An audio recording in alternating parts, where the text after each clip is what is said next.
Welcome down to the Malted Man Cave. I'm Keith. And I'm Dave. Tonight we're going to be reviewing a discontinued whiskey from the Highlands.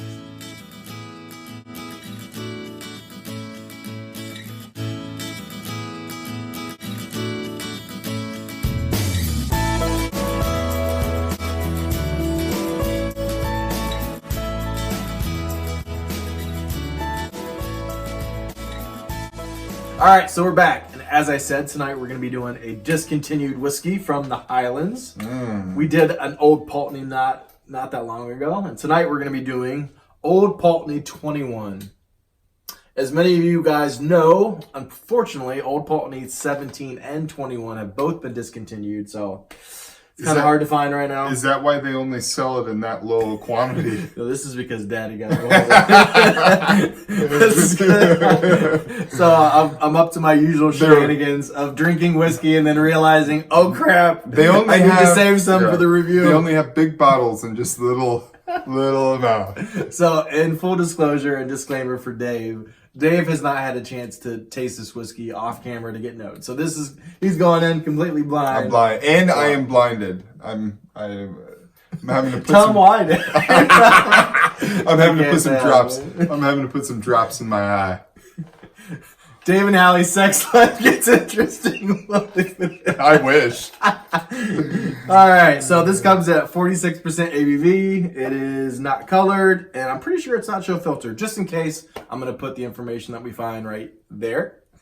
Anything else about this? I think it always makes me upset when you don't end up finding it. I know. I think that's only one time that I didn't find it. I know. And that's because Buffalo Trace. I know. Bunch of bees who don't hiding their secrets. Yeah, thinking they're all secretive. I really don't like that when distilleries do that. No, I want to know. Yeah. Listen, like there's still, the argument is like, oh, the magic of not knowing. And there are some people, that's fine. But whiskey geeks, those of us who are looking online to see what the cask maturation is, just let us find it. And you're the ones that drive the content for people looking for choices. Yeah. And yeah. You've been warned, distilleries. Let us know. We're on to you. I'm pretty sure this has some bourbon maturation and some Pedro Jimenez. We will put the exact breakdown right there. I won't do that. So these are going to be some pretty light pours. So, all right. Make sure we both get a little bit. I'm sorry. Daddy's been bad. I get whiff of glass. Oh, Mike. Is this all for me? Yeah, I think so.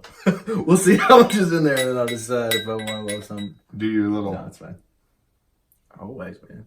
The last drop.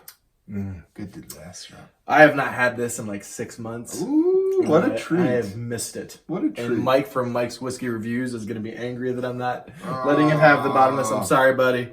I drank it too far down, and now there's not enough. So I'm sorry, man. I'll give you the next bottle. I'll tell you about it. I just hooked him up with a bunch of a healthy portion of longer 18, about that much, so he's fine. So without further ado, let's get into some whiskey. What do you get on the nose? Oh man, I forgot. Now I'll say this: Old Pulteney 12, which we haven't reviewed yet, we will. I do have it here. It's good for a 12-year-old. It's great for the price, but it doesn't wow me. The 17 has a cult-like following. People love it, and many people even say they like it better than the 21. Yeah. I love the 17. I think it's great. I think it's complex. I think it's so great for the money, but I prefer the 21 personally. I like the little extra Pedro Jimenez good sherry cask. More proportionate. If your grandmother is like my grandmother, then she had some butterscotch candies and peppermint candies. And if you took a peppermint and you took a butterscotch and you put it together, that's how I feel about it. It's very butterscotchy.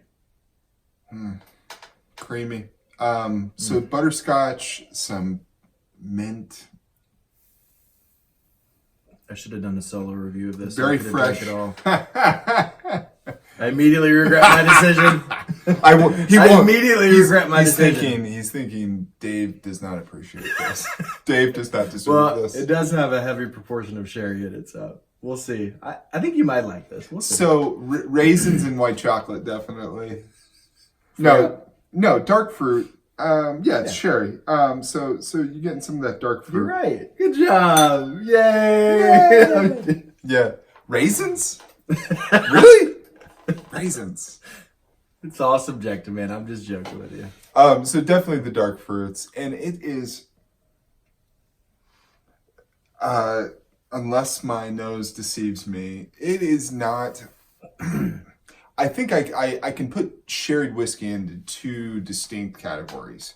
One is when this must be the more mild sherry, meaning it was probably matured bourbon, and so it's like got all the good aspects that I like about sherry, and not many of the things that detract. Yeah. Another part of this I think is helpful is because it's been the age. It's 21 years old, out. but also the fact that it's been so low. That's what I meant by the age. It's been aired out a little bit. It's been getting a little soft, a little rounded, and it definitely,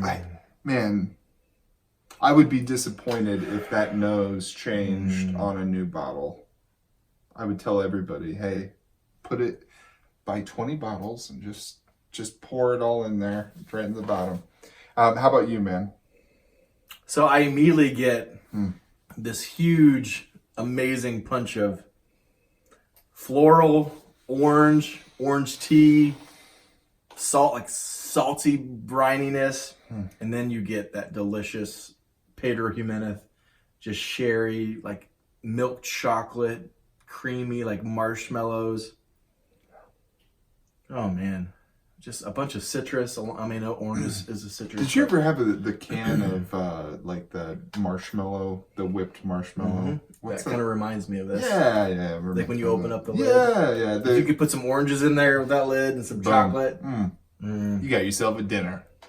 A little bit of marzipan, and then some slight nuttiness. It's not real strong. I'm not even sure what kind of nut it is, but cashews or almonds, maybe even peanuts, maybe more peanuts than almonds and cashews. Like a honey roasted peanut.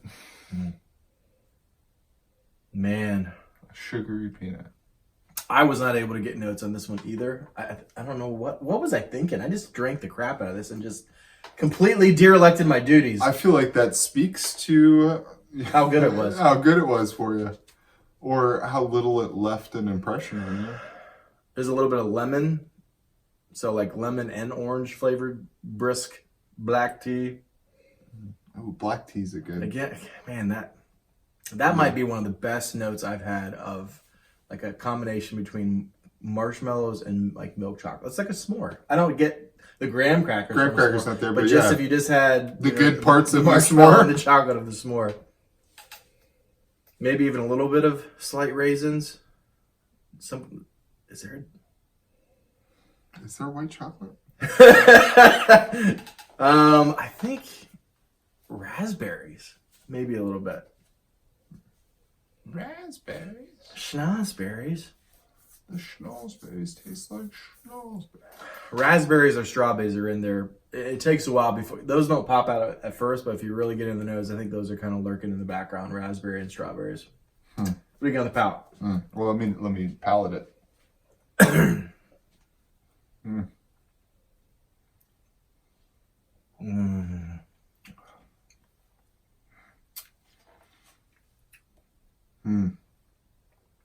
So the marshmallow, the dark fruits, it's very man. What's the ABV on this? 46. Fantastic. You like it? Yeah. So it does. We were joking about 46 is probably your favorite ABV, yeah, right? Yeah, that's like right in my wheelhouse. It's not too light, and like 40 or 43, but you don't like the cast strength as much as I do. No, but so it brings a little bit of the heat. But yeah, it's good. Your little nutty flavor is definitely there on the palate as well. Butterscotch still stays the peppermint for me. I don't know if the mint is the heat or some other, maybe the floral is what I'm trying to describe. I can see that. Yeah. How about you? The saltiness is definitely there too. The coast up there. Or just imaginary branding. No, I really do think. Now, there is some arguments, especially with Islay, peated whiskeys, how they get the peaty and the saltiness, I'm sorry. So it used to be, they used to think that Islay peated whiskeys or even unpeated whiskeys got that saltiness from the terroir, from the environment. They soak it in, you know, just being in the the atmosphere, the sea spray in the air. And I do believe that it does affect it. Yeah. I do absolutely a little bit. But I think they've done some studies and they've actually had like Lagavulin whiskey or Ardbeg or Bruichladdich, and they actually did not age it on Islay. They aged it on the mainland, and I believe like not near a coast. But it was peated whiskey. And so it still had an incredible amount of saltiness. So I think more and more, it's more whiskey connoisseurs actually think that it's from the peat. Yeah. So, you know, and this is the same thing. It's the environment being on the, you know, but it's the 100, 200, well, I guess depending on what you believe, thousands of years or millions of years. Well, I'll tell you also too, the casks that they're putting in are they're designed to be very easy to get liquid out of, but very hard to get things into it. Meaning, yeah, but oak is pretty, pretty permeable. But more so than you think. More so from the outside or from the inside outside. Yeah, but I still think it gets in. But to a certain extent, but you are right. It's not. I think both play because obviously How can it not get in if the whole process happens near the shore? Yeah, exactly. So I'm just saying a lot of people want to say like that was it, and I'm saying no. I think actually it's more the peat that's giving it, and then obviously a little bit of salt from being so aged it's more in the environment. It's more in the ingredients and rather than what comes out of the oven. Yeah. But it's both, I think. Because obviously there are unpeated whiskeys from Islay that I still think you get a little bit of saltiness that were aged on Islay, so there has to be a little bit of influence. Just fun facts for whiskey geeks that I've kind of happened upon in my whiskey journey. We need to go. We just need sponsorship, and we need one of those stickers on a rental car. I can't wait. Like Roy, get on it, man. No, we just create one and just like get a taxi and slap it on this. We're a magnetic one. We just get Hey, we're the Mountain Man Cave's here to party. Where's the Smirnoff? So where was I going with that? So who knows? On the palate, I get obviously all those delicious floral orange and lemon tea, orange and lemon flavored tea. My goodness. Yeah, it's pretty good. That milk chocolate and marshmallow note. I was just gonna maybe even a little touch of honey with it is super pleasant. It reminds me of I just got because I have children, and children eating candy this time of year, especially when it's warm, melts all over their hands. Just that melted chocolate. Yeah. On your fingers is what it tastes like. A little salty from your fingertips. I also get a little bit of like orange. Actually, it probably all the different orange flavored saltwater taffy, lemon flavored saltwater taffy, vanilla flavored saltwater taffy. It is dessert in a glass. Cornucopia of saltwater taffy. I'm sorry. So I am not going to say a bad word about Old Pulteney 17. It is delicious. I want it on my bar all the time if I could, but this one, sorry, it beats it up a little bit. Big Brother. Big Brother is better to me. And I know not a lot of people think that, but you're crazy. Eat it. All right. What do you get on the finish? So it's fairly long. I can still taste what I had previously. The floral definitely stays for me when I take a sip.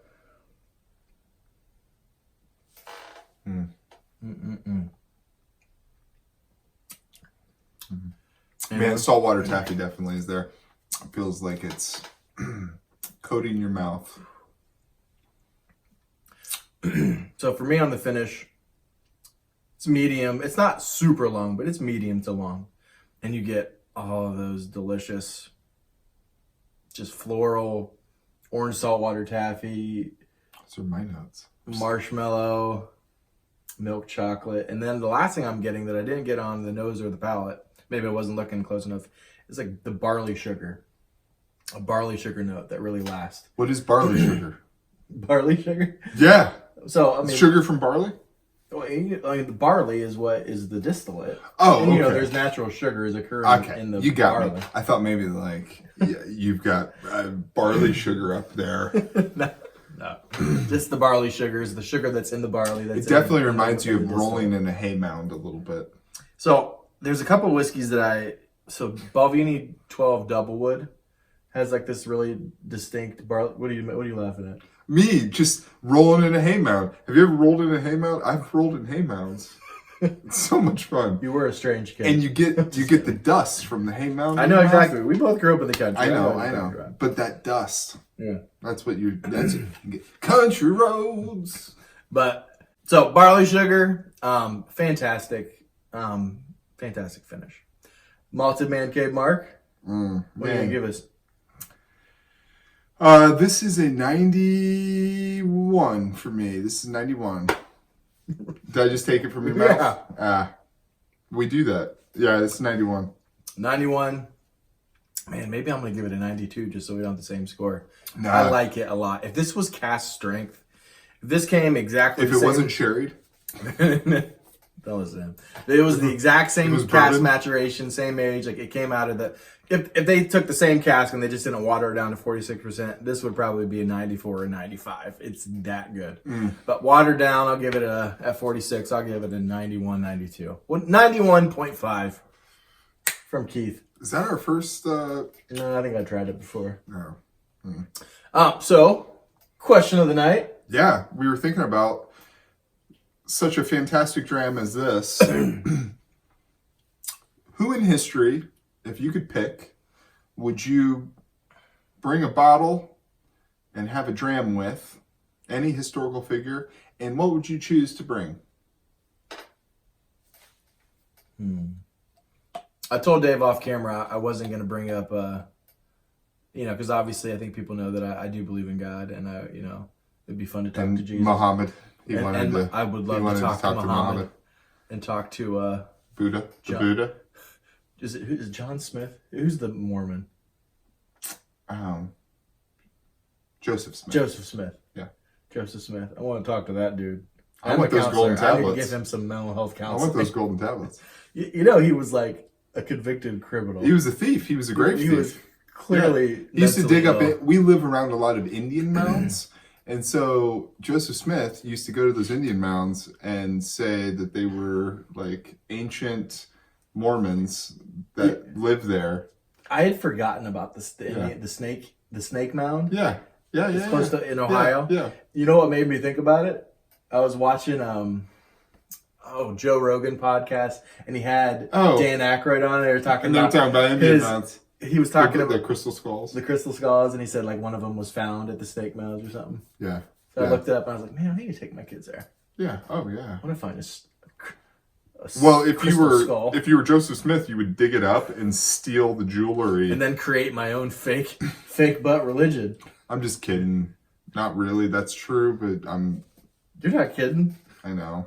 No, I have Mormon friends. Yeah. So anyway, so who'd you pick? The Bleeding Heart. You all are welcome. I love everyone. I'm just kidding. He doesn't love me sometimes. What have I ever done? You do a lot. You do a lot for people. You're a kind person. That's why I'm a friend. I'm friends with you. So, who would it be? Off the cuff, and this is going to be probably surprising. I think I'd like to have a dram with Hitler. Not because I like the dude. Not because I like him. So that I would have a dram with Hitler. And I'd have the Springbank 16 Amontillado cast strength. It's one of my favorite whiskeys I've had to date.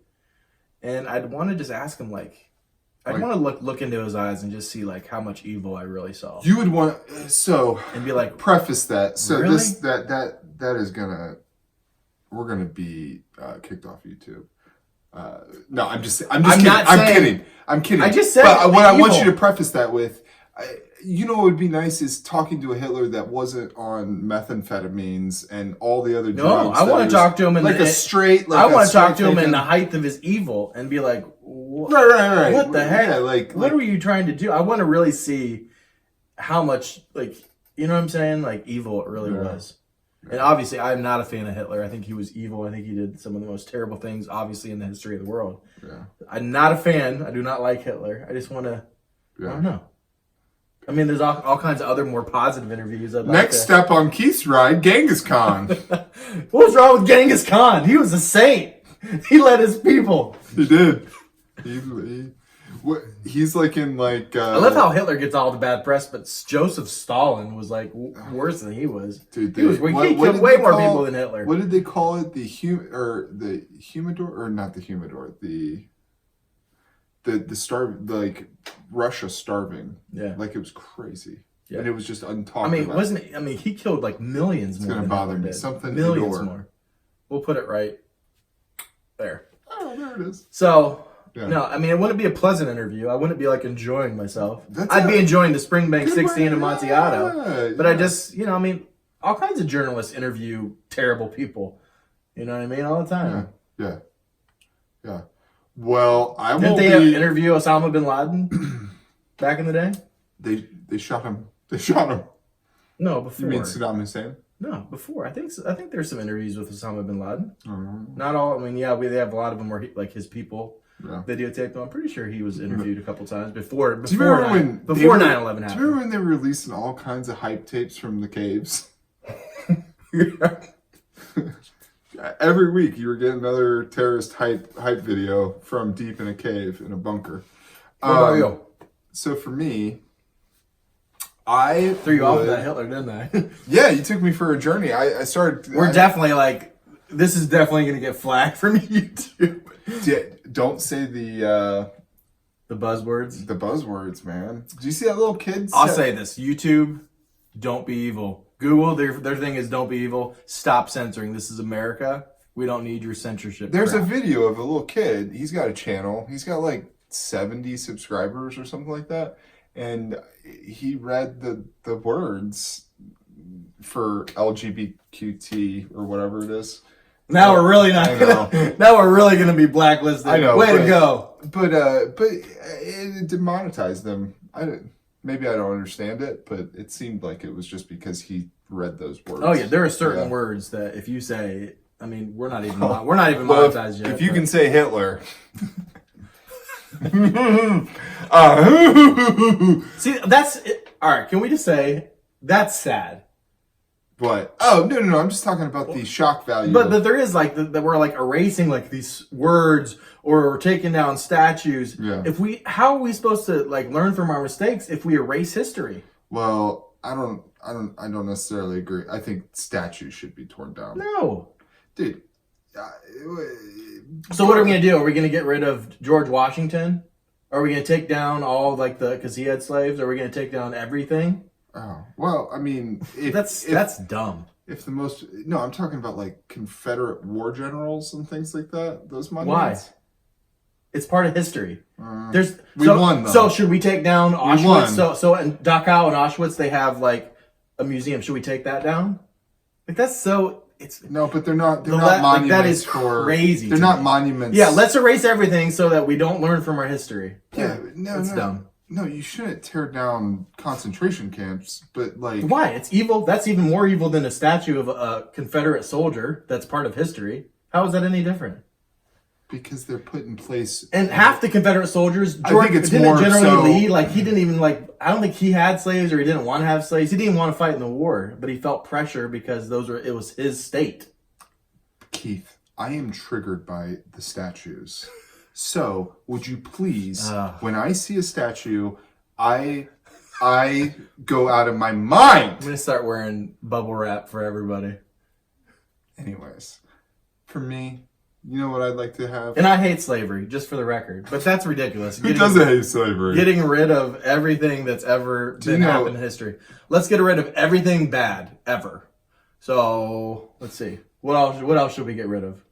I don't know. Oh, I know. Macallan, whatever that was from 3 weeks ago. Classic cut? Classic cut. Get rid of that. So who would you beat? Robert E. Lee? Nope. Yeah. No. Pontius Pilate. Oh. No, I'm just kidding. No. So I saw up there on top of the fridge when we first saw, I saw the Midwinter Nights Dram, and I remembered how much I loved that. And who would I like to share that with? But none other than Billy Shakes himself, the Shakespeare, or whoever it was, if that wasn't his real name, whoever wrote most of that work. When did you get into poetry and literature? Dude, as soon as I knew that girls liked it, man. That was your angle. And I knew I could string some beautiful words together. That's when everyone got a poem. If you were a girl and I had an eye on you, I wrote you a little poem. I remember. Mm-hmm. I remember your work. Mm-hmm. And that was back in the day when we had AOL Instant Messenger, and most people don't know, but you could put an away message. It's like an answering machine for you. But you could put up some real, like if you were getting real moody with your girl, you could write out with the guys having fun without you. I remember that's how I got good at typing was freshman year when AOL first Instant Messenger. Talking to flirt with girls. Oh, yeah. I got real good at typing. Yeah. All right, guys. So Malted Man Cave approved. 91.5 for me, 91 for Dave. Little heated discussion on statues. Let us know what you think. Let us know who you would want to meet from history, what dram you would have, and what questions you would ask. And as always, Mr. Gorbachev, tear this wall down. Scotch is king, But bourbon is best.